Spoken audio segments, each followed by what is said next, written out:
Is it time to sell Cole Palmer in our teams? And is Marmoush actually an FPL trap rather than FPL gold? We're going to be discussing all of that in today's video alongside the best buys for your team. So as always, if you look forward to today's video, make sure to drop a like and of course, hit that subscribe button for daily fantasy content.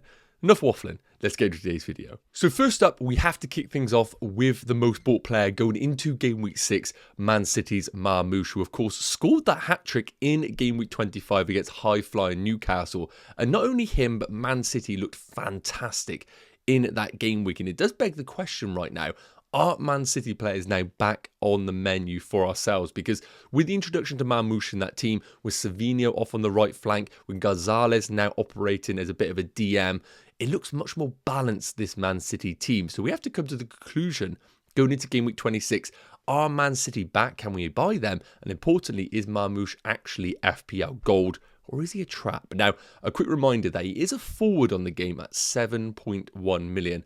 I want to quickly touch on some of the pros right now regarding him. So, of course, had the hat-trick in game week 25. We have to obviously say he's played very minimal minutes. We don't actually have data right now to suggest whether he is going to be a player that takes a lot of shots. Is he one of those that actually is a bit more of a creator? But in the small time that we've seen him, I think that he is going to be causing a lot of chaos in this Man City team for the good. Also, it's worth noting, he's so cheap in comparison to Erling Haaland, so I get it, why managers are tempted by Marmoush. I don't think people are going for Marmoush and Haaland in their front three, but I think Marmoush at 7.1, people are looking at it thinking, I can just get another forward in this Man City team at half the price. Now, of course, I don't think Marmoush can cover Erling Haaland over the foreseeable future, because of course, Haaland being on penalties is also a big factor that we need to account for. However, half the price, you still need to take these things into consideration. But look how well Cunha and PALMER went when we discussed that. Just keep that in the back of your minds when we are going forward with our purchases. And also, a massive pro regarding him is that there's a great game week 29 fixture. Now, yes, Brighton have a bit of history of stepping up against the big teams, but in game week 29, that is one of the standout fixtures for sure. And managers that are buying players who are not free hitting in game week 29, I would argue that that is a fixture that you're going to want triple Man City in. So Marmoush kind of ticks that box for you over that blank game week. Now, of course, there are problems. Hence why I have put Marmoush as an avoid right now for your FPL team. So first up, they have tough short-term fixtures. Now, we need to remind ourselves they have got the Real Madrid match on Wednesday night that they have to play in. So that is going to contribute to everything with fatigue. Then they've got the huge crunch match against Liverpool at home in game week 26. Is that a game I want to be buying someone like Marmoush? Absolutely not. Then they got Spurs away in 27. Yes, I agree that is a good game. But then Forest away in game week 28, not ideal at all. Then we have the good fixtures of Brighton, Leicester and Man United. So I would argue the time to buy isn't really right now. I'd actually argue blank game week 29 is when we can start to invest in Man City players. And of course, still very early doors. We still don't know if Marmoush is going to get rotated or not. Now, personally, I think he is going to be in this Man City team between now and the end of the season. I think Man City, with Pep, can't really afford to continue to rotate this team unless it is due to fatigue. And if they are out of the Champions League with a loss to Real Madrid, I can only see Pep keeping a consistent team for the back end of the season, which will include Erling Haaland as the number 9, Marmoush off the left, Savinho off the right, Foden or De Bruyne in the 10, and then the double pivot of Gonzalez and one other. So I think we are going to see good game time from Marmoush, but we still don't know that right now because it's so early on in his Man City days. And again, as I mentioned, with the fixtures right now, I just don't think the entry point is now. I think use the next 3 game weeks to understand, is Marmoush a fantastic option? Can he cover Erling Haaland or at least do well against him? Because if that's the case, I think you avoid Marmoush for the next 3 and then we reassess in blank game week 29. If you free hit, you could take a punt Marmoush. If you are looking to go through game week 29 without a free hit, then you can understand by then, maybe Marmoush actually works better for my team than that of going for Erling Haaland and selling one of those premium options. So let me know in the comment section. But as of right now, I do believe Marmoush is an avoid until blank game week 29. Now, a player that is being spoken about a lot over the last few days is going to be Arsenal's Ethan Nwaneri. Now, of course, I've pronounced that wrong. Please do let me know in the comment section how you actually pronounce that name. But at 4.5 million, whenever we are looking for FPL Gold, we are looking around these price points. Can we get a player that is playing for a great team? Can we get consistent minutes? And can we get a player that actually offers attacking potential? And even though we are over halfway through the season, we might finally have that player at 4.5 million that we can consider. And he really does look fantastic for anybody that has watched him on the eye test. Now, when we take a look at the pros and cons right now for Ethan Nwaneri, we're going to go with that name right now. In terms of the pros, now, I have to say this is the same caveat as Marmoush. I've put underlying numbers here, but I really am just not reading anything into it. He's played less than 400 minutes in the Premier League, and a lot of those have been off the bench. I just don't think we need to read anything into this. We're understanding right now that he's a midfielder at 4.5 million, and he plays for one of the top teams in the league. I think that's all we need to know right now. The numbers look fine, 0.24 expected goals per 90. Looks much more from the eye as a bit of a creator at times, taking up that Saka role on the right-hand side. But the pros that we do know about, he has a great fixture in blank game week 29. I know it's Chelsea. I'm a Chelsea fan. Trust me. That is a good fixture. Arsenal win that game, and I think quite comfortably. So I think Ethan Nwaneri is actually a really good pick for that week. He's brilliant FPL value, as we mentioned. If you look to free up funds, maybe you are looking to not free hit in game week 29 and you're looking to get Erling Haaland in a team, a downgrade from one of those premium midfielders down to Ethan Nwaneri is certainly going to free up the funds for you to then go grab Erling Haaland. So that's why I think he's really on the cards. And also, Ahmad, highly owned in FPL right now, ruled out for the rest of the season. If you don't have budget right now and you can't stretch up to some of those other options in midfield around the 6 million price bracket, he feels like a brilliant downgrade from Ahmad to then still free up funds for the rest of your team. Now, of course, there are downsides. Firstly, I've spoken about how blank game week 29 is really favourable, but do we have absolute guarantee that he is going to play in that game? Because he is currently playing in that Saka role. Now, of course, Havertz is ruled out for the rest of the season. They're currently playing Sterling. Personally, I think Sterling comes out that team before Ethan Nwaneri. I don't see a world where Saka comes back and still Sterling remains in the front three and this guy doesn't. So I've put it as a bit of a negative, but to be honest with you, I wouldn't be surprised if he is still playing each and every game up until game week 30 and maybe even 31. Then maybe there are some doubts about his minutes going forward. Also, the other thing we need to consider is it going to potentially block you from a triple up? Now, with these fixtures coming up, if you were going to buy him, it felt like it should have been last week because West Ham at home's great. I think West Ham still under Potter are a work in progress. But Forest away in 27, not ideal. 28 against Man United could be fantastic, but you just never know with Man United. And then, of course, you get them in blank game week 29. I'm going to say Fulham isn't an easy game in 30. So I think the fixtures are quite middling. I think if you're bringing in Ethan Nwaneri to be a player that can sit on your bench at times, then I think he's great as a fifth midfielder. Maybe you're looking to change the structure of your team to have 3 forwards. But if you're buying Ethan Nwaneri to be your go-to guy each and every week, then I think that could be a problem going forward. I just want to note that.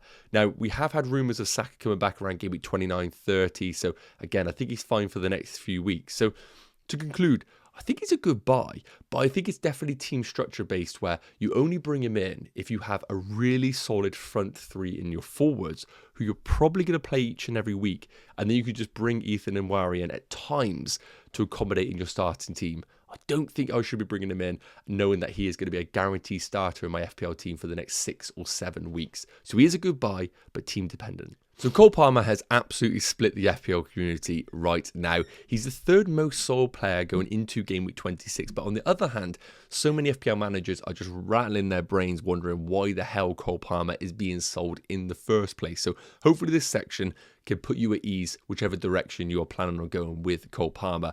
And a quick reminder, he is 11.2 million. I think that is definitely a contributing factor that he is a cash cow that you could sell and free up funds to invest elsewhere in your team. So definitely got to keep that in the back of the mind when we are having this argument. Now, in terms of the underlying numbers, they're still solid. 0.5 XG per 90, 0.36 expected assists per 90 over the course of the season. So good underlying numbers, not record breaking, but still good nonetheless. In terms of fixtures, this is where I am slightly confused on why he is being sold. Now, Villa away, as a Chelsea fan, I'm going to put out there, Chelsea don't win that game. And Chelsea are in a really bad place right now. But when I look at those upcoming fixtures, Southampton at home in game week 27 and Leicester at home in game week 28. I just think it's crazy to get rid of Cole Palmer right now. I'm going to put my cards on the line right now. I really do think it is ridiculous getting rid of him in preparation for those 2 home games. I know Chelsea have been poor recently, and I do think that they're going to still struggle between now and the end of the season. I think game week 29, I think game week 30 and 31 are actually tricky games for Chelsea. Those 2 fixtures are just money fixtures. And yes, if we get past game week 28 and Cole Palmer has blanked once again in the last 3, then I could put my hands up and it was a mistake. But I just also think, would you be surprised right now if Cole Palmer got back-to-back double-digit hauls in those games? He's historically been a bit of a flat-track bully in these sort of games since he's been at Chelsea. I just don't think you should take the risk. And a reminder, he's the penalty taker and he's a talisman in this Chelsea team. While Chelsea are being indifferent throughout this rest of the season, he will be the ever-present in that team. They have sold all the players that compete with him in the likes of João Felix. This guy is sticking around in that Chelsea team, and all it takes is a penalty, and he is then picking up top bonus. I think it is really, really scary selling Cole Palmer right now. However, there are problems. He has 3 blanks in the last 4 league games. We obviously have to take that into account. And he has a tough blank game week 29 fixture away against Arsenal. And even though he has Spurs in game week 30, I really do think that that is just going to be a battle of who is the best of 2 crap teams. So to conclude with Cole Palmer, I am very firmly in the keep sort of section right now. I really do think you should keep him in your teams until game week 28 has finished. Once that is done, I then propose possibly selling Cole Palmer as part of a way for you to free up other funds. So for example, currently on the cards with me not free hitting in game week 29, I actually can live with the fact of selling Cole Palmer in 29 to then use the funds to bring in someone like an Erling Haaland for those 2 fixtures that they have.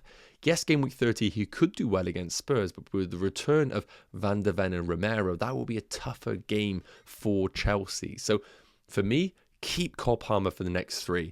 I don't know if you get anything in the Villa game, but I'm almost certain you get something in the Southampton and Leicester games, and then reassess in game week 29. It's official, FPL forwards are back on the menu. I feel like there has been a lot of teams that have been structured with 5 midfielders that are playing each and every week and 2 forwards, just because of Alexander Isak being so fantastic. A lot of managers have gone Isak and then Wood, or Isak and one other. I think right now, with the forwards that we have available, we're starting to see a change. And 3 forwards are starting to become very popular. And 2 of those we have to discuss right now. Because if you're a fool like myself and you haven't owned Chris Wood, your rank has probably been getting decimated over the last few weeks. Especially when we take game week 25 as an example. 1 shot for Chris Wood, 9 points. That's just exactly what he does. I just give up right now thinking he can't continue to do so. But going into game week 26, I think there's a real argument right now if you own neither of Cunha or Chris Wood, which one might be a priority for you in preparation for blank game week 29? Because this is very much of the strategy that maybe you aren't free hitting in game week 29. If you are free hitting in 29, I think there is an argument right now to say you could just avoid both of these and bring him in for your free hit in 29. But we're going to operate off the fact that you are just looking to buy players in general. So Cunha is now back on the menu after a couple of fantastic performances, 6.8 million compared to Chris Wood at 7.1 million. Now, when we take a look at the underlying numbers right now, Chris Wood is just a joke. He's got 0.8 goals per 90 minutes, but his XG is 0.49. So he is just being as clinical as they come right now, and it doesn't look like it is stopping. So I, as I mentioned, just give up trying to think that Chris Wood eventually is going to return to the mean. As of right now, he is just finishing his dinner in pretty much every single game. Whereas Cunha is very much more of a well-rounded asset. As we know already, he does everything in this Wolves team. He's the creator, he's the goal scorer. And you can see with his XG per 90 not actually being fantastic at 0.29. But when we take a look at the other factors here, the shots are in Cunha's favour considerably, 3.56 compared to Wood's 2.05. As I said, Wood is just clinical when you look at these numbers right now. But every other department is in Cunha's favour, especially in the creativity. Hence why Cunha is such a monster on the bonus points. But of course, the way that Nottingham Forest are structured, even though Chris Wood is doing minimal in comparison to Cunha, all Wood needs to do is get a goal, and he literally picks up top bonus. That is the way it is working right now. So both are brilliant. Chris Wood is basically just finishing everything. Cunha is doing everything in this Wolves team. When we take a look at the upcoming fixtures, now, any other team, I will sit here right now and say you are absolutely mental to be buying Chris Wood right now, because the Forest fixtures coming up just do not spell goals. Newcastle away. I know Newcastle have been indifferent, but I wouldn't be looking to buy someone with that fixture. Then Arsenal at home, followed by Man City at home. And this could be a better Man City team by the time we get there, if the Newcastle game was anything to go by. So if it was anyone other than Chris Wood, I'd be sitting there saying you're absolutely mental trying to bring someone in. But we've seen Forest do it against the big teams, and we've seen Chris Wood do it against the big teams. Now, of course, game week 29 onwards is when you're going to need Chris Wood. Ipswich, Man United, Villa. I think Wood is going to be all but essential over that period just to cover those fixtures. When I look at the fixtures for Cunha, Bournemouth away is tricky, it's worth noting. But then Fulham at home, I think is okay. Everton at home under David Moyes, tricky. But again, Wolves, I fancy them at home against most of these half teams to get a draw at least, or a couple of goals. And then game week 29 onwards, Southampton, West Ham, Ipswich. I think Wolves are better than all three of those teams right now. So the same thing sort of applies. I don't think either of these are essential right now, but game week 29 in particular, I think you're going to need one, if not both. And beyond that, I think they're going to be very, very attractive to keep in your teams. So if you're looking to buy right now, I think the exciting pick is to go for Cunha, because he does just as well on the bonus points as Chris Wood, but of course his ownership is slightly less, and you are then basically praying that Cunha matches Chris Wood. However, if you just want to prepare yourself for game week 29, you are desperate for a forward move. I find it quite scary not owning Chris Wood in game week 29. So if you can only get one for game week 29, I think you just get Chris Wood and just accept that the fixtures are tricky, but he can deliver.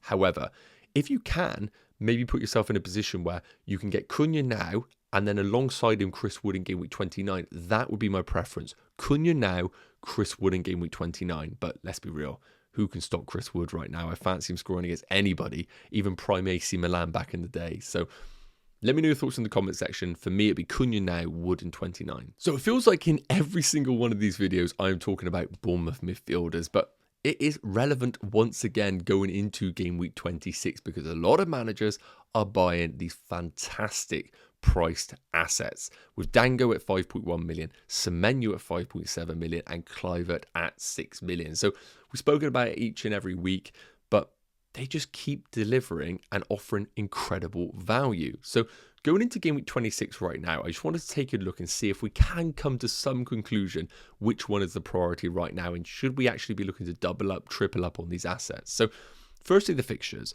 We know the fixtures are great, and whatever strategy you're going down, whether you're looking to free hit in 29 or run through 29 without a free hit, they just resolve a lot of headaches. Wolves at home in game week 26, I think is good. I think Wolves have been better, but I still fancy Bournemouth to win that game. Then Brighton away. We know Brighton's struggling in these sort of games. Then Spurs away in 28. I don't think that's a scary fixture at all.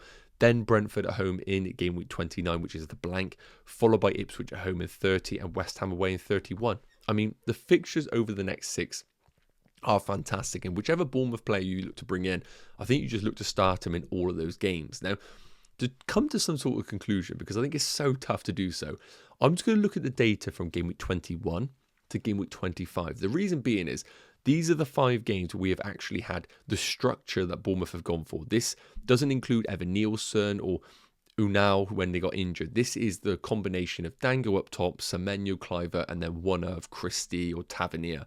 When we take a look at the numbers right now, it is incredible how good Dango has been. 0.61 expected goals per 90, 1.41 big chances per 90 is ridiculous. When we take a look at Kluivert, for example, 0.55 expected goals per 90, but of course, we have had a couple of penalties to account into that. When we take penalties out, we're looking more around 0.3 expected goals per 90. Finally, Semenyo. Again, the shots aren't what they once were. Previously, we were looking at like 4.5 shots per 90 minutes. They've slightly come off over this 5-game period, and I think that's really relevant right now. In terms of the XG, lower than the others, and Right now, it's kind of swung where Semenyo was the one who was getting all of the numbers and he wasn't delivering. But now the numbers are starting to tail off. And we also know that he isn't fantastic in terms of finishing. The one other thing that I want to note right now is that when you take a look at the far column, the bonus points there, you can see Kluivert just dominates in that section right now. Yes, he has had a few match winners and hat tricks that have contributed towards those underlying numbers, a few anomalies, but he does all of the good stuff in this Bournemouth team that really do account towards the bonus point system. And all Kluivert really needs is a goal or maybe assist, and he does pick up bonus points. So to conclude, based on what I'm looking at right now, I think it's quite clear in my eyes. I still think Kluivert is the best Bournemouth pick.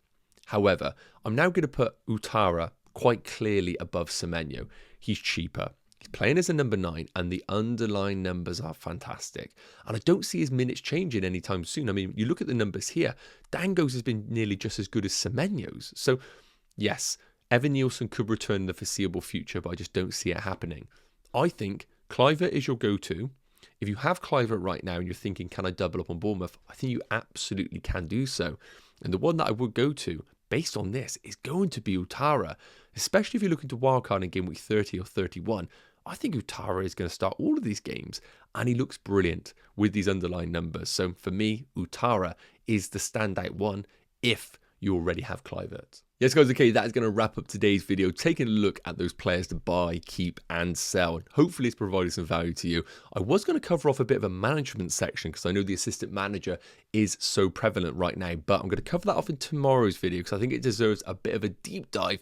I know this video is long enough as it is, so that is a good enough reason as ever, if you haven't already, to subscribe to the channel, to stick around for tomorrow's video where we'll be checking that out because assistant manager is key this game week for a lot of managers, and getting the right one is important. If you enjoyed this video, please do consider dropping a like as well, always massively appreciated. And if you have any questions off the back of this, don't hesitate, put them in the comment section. I'll be sure to get to them over the next 24 hours. Have an amazing day, you guys. Take care, and I'll see you real soon. Cheers.